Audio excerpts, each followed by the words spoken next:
green space, buildings that connect us to the past and to our local heritage. But many are under threat.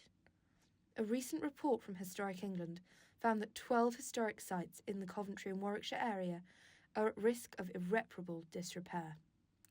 Sites like this one, the Lady Herbert Garden in Coventry city centre, could be lost forever to the sounds of time. To understand more about the importance of physical spaces in preserving history, we spoke to historian Chris Smith to find out more. I think it's interesting that you can kind of keep some aspects of the built environment which people like to visit, people like to have some sort of attachment to the past. But as a professional historian, I don't think it's hugely important what survives. What's perhaps more important is, for example, the written record rather than the sort of the material object. For many people, however, historic buildings hold an enormous amount of weight, with over 5 million people being members of the National Trust.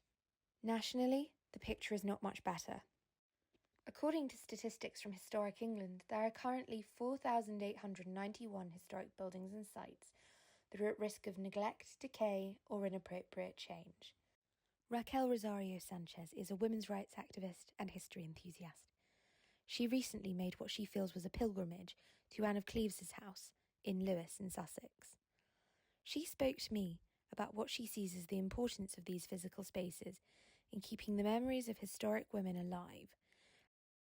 I think it's a very powerful experience to be able to physically visit a home that was erected in the 1500s and the history of what went through the building of that house. It felt to me like just a very beautiful experience. But she was the only one who managed to divorce Henry, separate from Henry, and live a good life.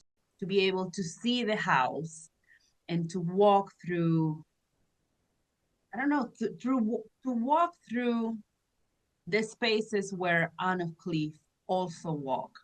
It felt to me surreal because it is one thing to read the history books, but it is another to be able to touch the stone. While the future of many of these historic sites lay in the balance, it is clear that they have been here for quite some time, and likely, whether in disrepair or in full glory, will be here for quite some time more. Francesca Fajardo, Coffeed News.